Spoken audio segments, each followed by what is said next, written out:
Lithosphere provides the surface of the earth and the ocean floors. Hydro जो lithosphere है उसमें क्या क्या आ जाता है, अर्थ होती है, लैंड, और जो ओशंस हैं, सी हैं, उनके जो नीचे बॉटम होता है उसको हम सी बेड बोलते हैं, ओशन बेड बोलते हैं, वो भी लिथोस्फीयर का ही पार्ट है।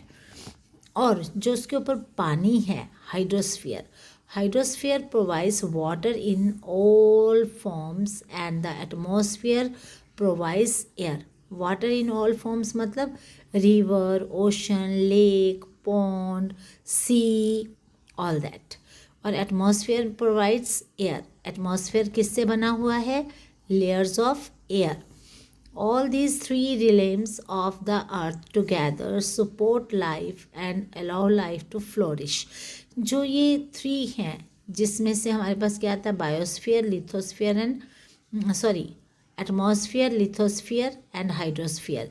इनकी वजह से ही अर्थ के ऊपर लाइफ एग्जिस्ट करती है। ये सपोर्टिव है लाइफ के लिए, और लाइफ जो है यहाँ पर फ्लोरिश हो रही है, मतलब ग्रो हो रही है, एग्जिस्ट करती है, और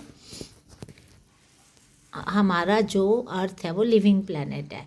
the names of each of these spheres have been derived from the Greek words for what they are made up of. जिनसे वो बने हैं उनका मतलब क्या है? Atmo, air, bio for life, litho for rocky and hydro for water. See in this picture, this is hydrosphere, this is lithosphere, ये भी लिथोस्फीयर का पार्ट है, और प्लांट और एनिमल सब मिलकर, मैन भी इसमें इंक्लूडेड होगा, तो दिस इज कॉल्ड बायोस्फीयर। और जो ये जहाँ क्लाउड्स होते हैं, ऊपर एयर है, जहाँ एरोप्लेन्स उड़ते हैं, वो सारा क्या है? Atmosphere.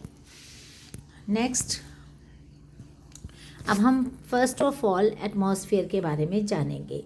The atmosphere, atmosphere is a blanket of gases surrounding the earth and held in place by Earth's gravitational pull. जो एटमॉस्फेयर है वो ब्लैंकेट ऑफ गैसेस है। जैसे आप विंटर में अपने अराउंड आप एक कवर कर लेते हो अपने बॉडी को एक कंबल से या किसी भी कपड़े से, तो वो क्या बन जाता है? आपको कवर बन जाता है। उसी तरह से हम इसको बोलते हैं कि गैसेस का एक कवर है, मीन्स ब्लैंकेट है, जिसने अर्थ को चारों तरफ से कवर किया हुआ है, एंड हेल्ड इन प्लेस, और जो कि ना तो नीचे आता है ना इससे दूर जाता है, वो फिक्स है। क्यों फिक्स है? Because of the gravitational pull of the earth. Earth का सेंटर जो है वो एक मैग्नेट के जैसे एक्ट करता है, और उसको बोलते हैं ग्रेविटी। और जो ग्रेविटेशनल पुल होती है उसकी वजह से ये जो हमारा एटमॉस्फेयर है ये अपने प्लेस पर फिक्स है, ना तो ये आगे पीछे मूव नहीं करता, ये वहीं पर है। The atmosphere extends up to approximately 1600 kilometre above the surface of the earth. जो हमारी लैंड होती है, जो हमारे अर्थ का लैंड है, लैंड से, बॉटम से, सी लेवल से अगर हम लेंगे तो ये हमारे पास 1600 किलोमीटर ऊपर तक है। However density of the atmosphere is not uniform everywhere. जो ये अर्थ के अराउंड एयर की लेयर है, इसकी ये अर्थ है, ये अर्थ का पार्ट है, और इसके अराउंड जो ये एयर है, ये एयर जो ये एयर कवर ऑफ एयर है, ये इसमें जो एयर की डेंसिटी है, मतलब एयर जो है एक बराबर नहीं है। जो सरफेस है, जैसे आपकी लैंड है, ज़मीन है, यहाँ पर सी लेवल पर देखो तो एयर सबसे ज़्यादा डेंस है, मतलब घनी है।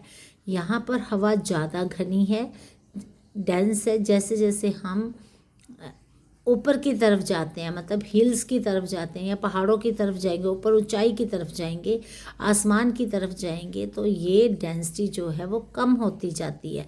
डेंस को आप कैसे समझेंगे?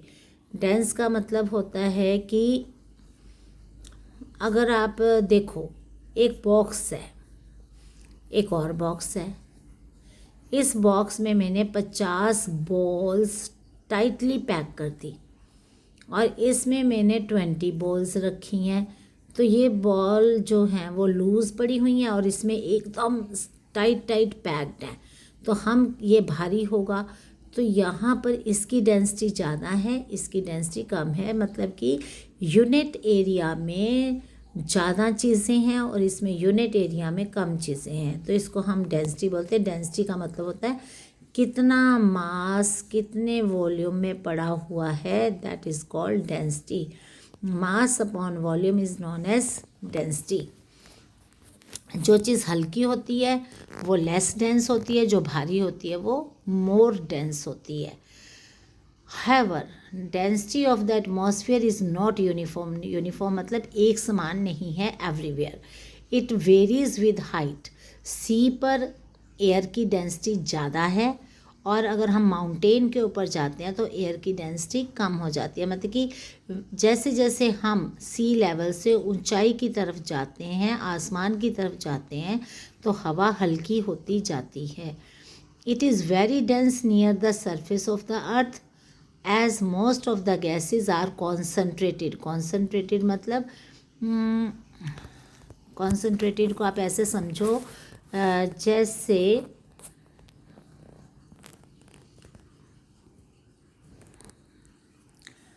एक गिलास दूध है, ठीक है, वो प्योर है। अगर उसे एक गिलास दूध में मैं 2 गिलास और पानी मिला दूँ और उसका एक गिलास ले लूँ, तो जो पहले वाला दूध का गिलास था वो कॉन्सेंट्रेटेड होगा। जो दूसरे वाला गिलास लूँगी जिसमें 2 गिलास पानी मिला के मैंने ज़्यादा बना के लिया है, वो डाइल्यूट होगा। डाइल्यूट मतलब पतला, कॉन्सेंट्रेटेड मतलब गाढ़ा, मतलब कि थिक। तो इसका मतलब जो गैसेस हैं अर्थ के सरफेस के पास पास तो कॉन्सेंट्रेटेड हैं, थिक हैं। In the lower 32 kilometre only, आपकी सड़क के लेवल से ले लो, जो आपकी ज़मीन है, जो प्लेन एरियाज़ है, सी के एरियाज़ है, जैसे कोस्टल रीजन्स हैं, वहाँ से अगर हम देखें तो वहाँ से आसमान की तरफ अगर हम जाएंगे तो 32 किलोमीटर तक हवा जो है वो क्या है, कॉन्सेंट्रेटेड है, हैवी है। As we go to up, अगर हम ऊपर की तरफ और ऊंचा जाते हैं तो एटमॉस्फेयर थिन्स, आसमान में जो एटमॉस्फेयर है वो पतला हो जाएगा। मतलब कौन पतला होगा, एयर मॉलिक्यूल्स जो होते हैं, जो एक गैसेस होंगी वो कम हो जाएंगी। नीचे गैसेस ज़्यादा हैं, जैसे जैसे हम ऊपर की तरफ जाएंगे तो गैसेस का नंबर कम होता जाएगा considerably until it gradually merges with the space, जब तक कि ये स्पेस में मिक्स नहीं हो जाता। यहाँ पर हवा की डेंसिटी ज़्यादा है, जैसे जैसे जैसे जैसे हम एंड तक जाते हैं और यहाँ पर ये स्पेस के साथ मिक्स हो जाता है। बेटा जैसे आपका स्कूल है, उसकी एक बाउंड्री है, ठीक है, लेकिन स्पेस में और एटमॉस्फेयर के बीच में कोई बाउंड्री नहीं है। आपको नहीं पता चलेगा कि कहाँ पर स्पेस ख़त्म हो रहा है, कहाँ पर एटमॉस्फेयर शुरू हो रहा है, कहाँ एटमॉस्फेयर एंड हो गया और कहाँ स्पेस शुरू हो गया। ये सिर्फ हम मेजर करते हैं कि कहाँ तक हमें ग्रेविटेशनल पुल फील हो रही है। जहाँ तक हमें ग्रेविटेशनल फोर्स फील होती है वहाँ तक एटमॉस्फेयर, और उसके बाद स्पेस, और स्पेस में नो एयर, स्पेस में बिल्कुल भी एयर नहीं है। एयर क्या होती है, air is a mixture of gases, let's see. अभी हम देखेंगे this atmosphere is extremely important for life to exist on the earth and protects it.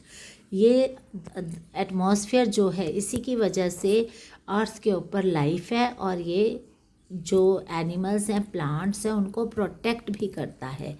कैसे करता है ये हम नेक्स्ट चैप्टर में आगे देखेंगे। अब एयर क्या होती है, एयर होती क्या है, air in the atmosphere consist of nitrogen 78.1% है, ऑक्सीजन 20.9% है, सबसे ज़्यादा नाइट्रोजन है, उसके बाद ऑक्सीजन है, and argon 0.9%, traces of several other gases. और बाकी इनको टोटल करो तो ये 100 नहीं बन रहा, तो बाकी जो रह गया वो कौन सी गैसेस हैं, carbon dioxide, carbon monoxide, nitrous oxide, hydrogen, helium, neon, ozone and methane. Carbon dioxide तो आपको पता है, जब हम सांस छोड़ते हैं, जब गैस बर्न होती है, जब व्हीकल्स चलते हैं उनके अंदर डीजल पेट्रोल बर्न होता है, ये सब क्या अपने से छोड़ते हैं? Carbon dioxide. जब हमारी कंबशन, कोयला है, लकड़ी है, पूरी नहीं जलती है, धुआं छोड़ती है, तो वो कार्बन मोनोऑक्साइड गैस होती है। नाइट्रस ऑक्साइड, ये भी पेट्रोल डीजल के जलने से निकलती है, कोयले से निकलती है। हाइड्रोजन गैस हवा में होती है, हीलियम भी होती है, ये इनर्ट गैस है, हीलियम, नियॉन। ओजोन, ओजोन जो है वो एक लेयर है हमारे पास एटमॉस्फेयर में, जो कि सन से आने वाली लाइट में से अल्ट्रा वायलेट रेडिएशन को हमारे पास आने से रोकती है, हमें प्रोटेक्ट करती है। हमें ये बहुत इम्पॉर्टेंट होती है ओजोन लेयर। एंड मीथेन, जितना कचरा होता है आपके आसपास, जो गल सड़ रहा आपके घर में भी वेस्ट मटेरियल है, उन सब में से मीथेन गैस निकलती है। अगर कोई काऊ है, अगर वो काऊ डंग करती है, तो आपको जो उसमें से फाउल सी स्मेल आती है वो मीथेन गैस होती है। Etcetera are also present in the atmospheric air. और ये सारी गैसें कहाँ होती हैं? हवा में। इम्पॉर्टेंस ऑफ एटमॉस्फेयर, अब हम देखेंगे एटमॉस्फेयर हमारे लिए क्यों इम्पॉर्टेंट है और वो क्या है। Oxygen in the atmosphere is needed bye all living beings for breathing. जो ऑक्सीजन है वो हमारे लिए ब्रीदिंग के लिए चाहिए, लिविंग थिंग्स के लिए। और जो carbon dioxide, living things oxygen लेंगी ब्रीदिंग में और क्या एक्सेल करेंगी? Carbon dioxide. और कार्बन डाइऑक्साइड कौन लेंगे? प्लांट्स। प्लांट्स क्या करेंगे कार्बन डाइऑक्साइड का? कार्बन डाइऑक्साइड और वाटर को मिलाकर सनलाइट की प्रेजेंस में क्लोरोफिल और सनलाइट की प्रेजेंस में फोटोसिंथेसिस से अपना फूड मैन्युफैक्चर करेंगे। और इसको हम इंटरडिपेंडेंस भी बोलते हैं। प्लांट्स और एनिमल्स एक दूसरे पर डिपेंडेंट होते हैं। हम कार्बन डाइऑक्साइड छोड़ते हैं तो प्लांट यूज़ करते हैं, प्लांट्स जो ऑक्सीजन छोड़ते हैं फोटोसिंथेसिस के द्वारा, वो हम लेते हैं for breathing. The atmosphere provides insulation. Insulation क्या होता है कि इंसुलेटिंग मटेरियल्स वो होते हैं जो हीट को ट्रांसफ़र होने से रोकते हैं। जैसे अगर मैंने यहाँ इंसुलेटेड कर दिया तो इधर से हीट इधर नहीं जाएगी, इधर से कोल्ड थिंग इधर नहीं आएगी, इंसुलेशन हो जाएगी। तो इंसुलेटिंग मटेरियल एटमॉस्फेयर जो है वो इंसुलेशन कर देता है हमारे अर्थ की, मतलब कि अर्थ जो है उसको ये ऐसे कवर कर देता है कि बाहर से कुछ अंदर नहीं आता और अंदर से बाहर नहीं जाता। इसीलिए हमारी जो अर्थ है उसका टेम्परेचर जो है वो फिक्स रहता है। तो एटमॉस्फेयर इंसुलेशन को आप इस तरह से भी समझ सकते हो, जैसे आपने देखा होगा इलेक्ट्रिशियन है वो प्लास्टिक के ग्लव्स पहनकर, रबड़ के ग्लव्स पहनकर इलेक्ट्रिसिटी वायर्स को ठीक करता है। मतलब जो रबड़ है वो बैड कंडक्टर ऑफ इलेक्ट्रिसिटी होता है, तो वो इंसुलेशन का काम कर जाता है, जिससे करंट उस पर्सन के अंदर एंटर नहीं कर पाता, इलेक्ट्रिसिटी उसको कुछ नुकसान नहीं पहुंचाती। तो इंसुलेशन मीन्स कि एटमॉस्फेयर जो है वो अर्थ को प्रोटेक्ट करता है। कैसे? By absorbing the heat from the sun. Sun से तो वो हीट ले लेता है, कौन? Atmosphere. And keeps the heat inside the atmosphere. और वो सारी हीट कहाँ रखता है? अपने एटमॉस्फेयर में।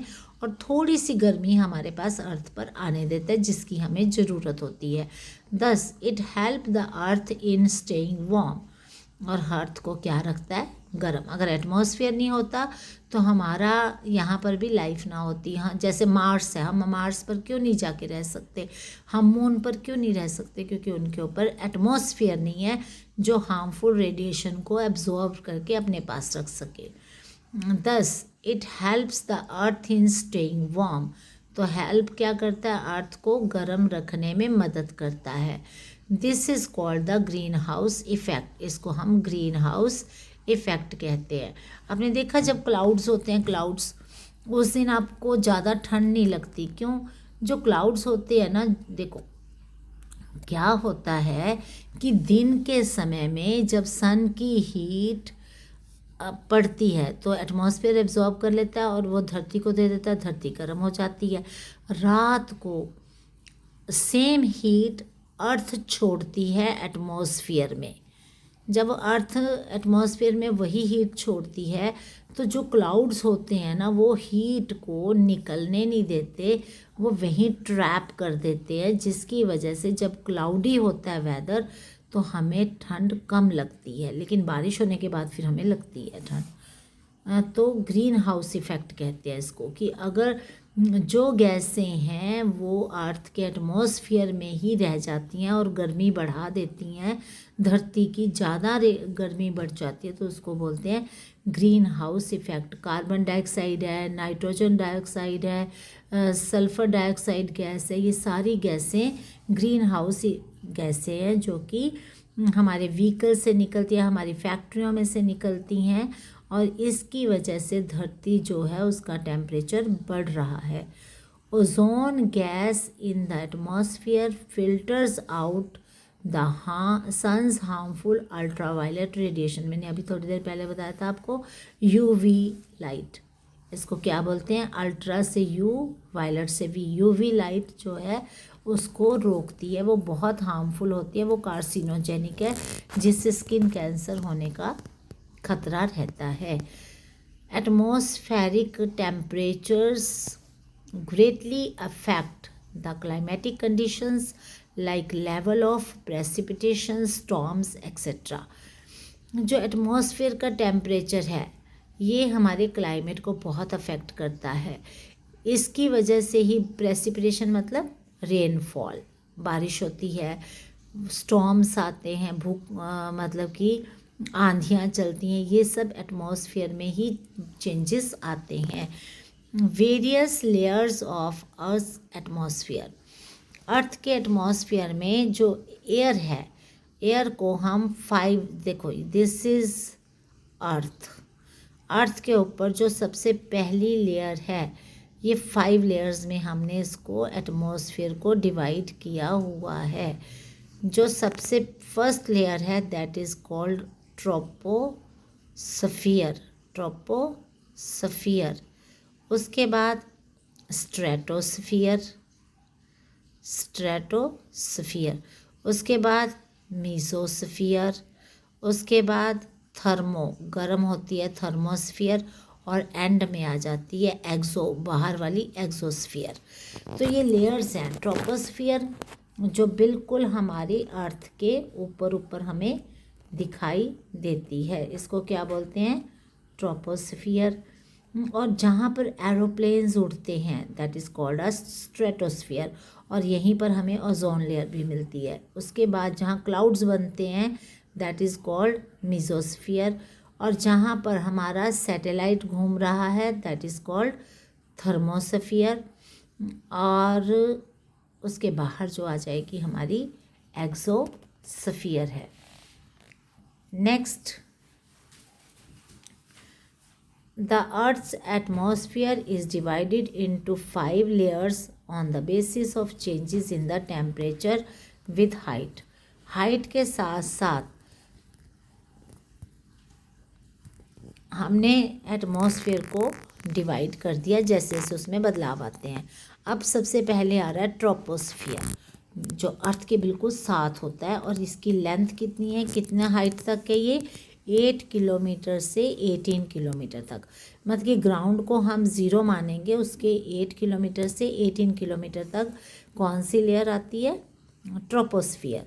The troposphere is the first layer above the surface stretching from 8 kilometer to 18 kilometer. This layer is the most important because this is where we live. ये वो लेयर है जहाँ पर हम रहते हैं। तो it contains the air that we breathe. 18 kilometre तक हमें ऑक्सीजन मिलती है और वो ऑक्सीजन हमारे को सांस लेने में मदद करती है। ऑल ह्यूमन एक्टिविटीज़, जितनी भी हमारी एक्टिविटीज़ हैं, as well as the weather changes, जो भी मौसम में बदलाव आता है, आपको बिजली चमकती हुई दिखती है, आपको बादल घूमते हुए दिखते हैं, बारिश होती हुई दिखती है, such as formation of clouds, rainfall etcetera take place in this layer, वो सब इसी लेयर में हमें मिलता है। Next, stratosphere. सेकेंड लेयर क्या थी? Stratosphere. It lies above the troposphere, जहाँ ट्रोपोस्फियर ख़त्म हो जाता है उसके ऊपर ये शुरू हो जाती है, extending up to a height of 50 kilometre. 18 kilometre के बाद 50 किलोमीटर तक हमारे पास स्ट्रेटोस्फियर है above the surface of earth. The totals, अगर हम 18 लेते हैं, 18 के बाद 50 किलोमीटर टोटल, मतलब कि ग्राउंड से 50 किलोमीटर तक।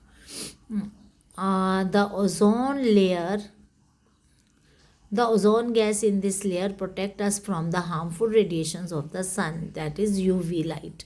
Many jet aircrafts fly in the stratosphere because it is very stable, क्योंकि ये बहुत स्टेबल है, यहाँ पर ना तो तूफ़ान आंधी आते हैं, वो नीचे ही रह जाते हैं ट्रोपोस्फियर में। स्ट्रेटोस्फियर में कोई ज़्यादा बड़े बड़े बदलाव नहीं होते हैं। तो यहाँ पर हमारे पास स्ट्रेटोस्फियर है, ट्रोपोस्फियर हमारी इससे नीचे है। ये स्ट्रेटोस्फियर कितनी हाइट पर है? 50 किलोमीटर तक। ट्रोपोस्फियर कितनी हाइट तक है? 8 to 18 किलोमीटर तक, लैंड से 8 to 18, और ये कितनी है? लैंड से 50 kilometre above. Next layer, thermosphere, mesosphere. Meso मतलब middle. It lies above the stratosphere extending to a height of 50 to 80 kilometre, मतलब कि 80 किलोमीटर हाइट तक जाती है ये above the surface of the earth. It is the coldest part of the earth atmosphere at -90 degree centigrade. देखो temperature भी कम हो गया यहाँ पर, -90 डिग्री सेल्सियस टेम्परेचर हमें आता है। Meteors burn up in the mesosphere. आपको कहीं बार लगता है ना कि टूटता हुआ तारा है, वो एक्चुअली कभी कभी क्या होता है, बर्फ़ के टुकड़े या छोटी छोटी रॉक्स जैसे ही एटमॉस्फेयर में आती हैं तो वो रगड़ खाती हैं, जैसे आपकी मैच बॉक्स पर मैचेस की तीली, जैसे आप मैच स्टिक को मैच बॉक्स पर रगड़ते हो तो उसमें लाइट आती है ना, बिल्कुल सेम उसी तरह से जब कोई रॉक या कोई बर्फ़ का टुकड़ा हमारे एटमॉस्फेयर में एंटर करता है, थर्मोस्फेयर में आता है, तो जैसे ही वो मीसोस्फेयर में एंटर करता है तो वो बर्न होने लग जाता है और हमें ऐसे लगता है कि वो टूटते हुए तारे हैं। एक्चुअल में वो टूटते हुए तारे नहीं होते, वो होते हैं मिटियोर्स। रॉक के पीसेस हो सकते हैं, आइस के पीसेस हो सकते हैं। जैसे ही वो हमारी अर्थ के एटमॉस्फेयर में मीसोस्फेयर में एंटर करते हैं तो वो बर्न होते हैं और हमें लगता है कि वो टूटते हुए तारे हैं। Meteors burn up in the mesosphere. Thermosphere, next is the thermosphere. It stretches from 80 to 500 kilometre, मतलब कि अर्थ के लेवल से 500 kilometre above the surface of earth. It is extremely hot in the thermosphere, यहाँ बहुत गर्म होता है। And it gets warmer as you go higher. देखो यहाँ ठंडा था मीसोस्फेयर में, लेकिन यहाँ आके थर्मो का मतलब ही हॉट होता है, थर्मोस होती है ना आपकी, तो उससे थर्मोस से thermosphere. It is extremely hot in the thermosphere and it gets warmer as you go higher. जैसे जैसे आप इसके बाहर जाते हो तो गर्म होना शुरू हो जाता है। द एयर गेट्स थिनर, और यहाँ हवा बहुत फाइन हो जाती है, बहुत हल्की हो जाती है। This layer contains electrically charged particles, और यहाँ पर इलेक्ट्रिकल जो पार्टिकल्स हैं वो चार्ज हो जाते हैं at the lower level. This layer known as ionosphere, और इसको आइनोस्फियर भी बोलते हैं क्योंकि आयंस की फॉर्म में पड़े हैं यहाँ पर पार्टिकल्स, चार्ज्ड पार्टिकल्स हैं। Transmit radio waves back to the earth, और यहाँ से हमारे पास रेडियो वेव्स आती हैं। It is the layer with the space shuttle orbits. यहाँ पर स्पेस शटल या हमारे जो जितने भी हम सैटेलाइट्स हैं वो भेज देते हैं। यहाँ पर हमारा स्पेस स्टेशन भी है। स्पेस स्टेशन भी हमने इसी लेयर में सेट किया हुआ है जो अर्थ के अराउंड घूमता रहता है।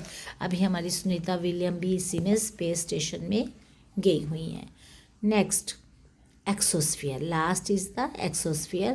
This is the topmost layer of the upper limit of the atmosphere.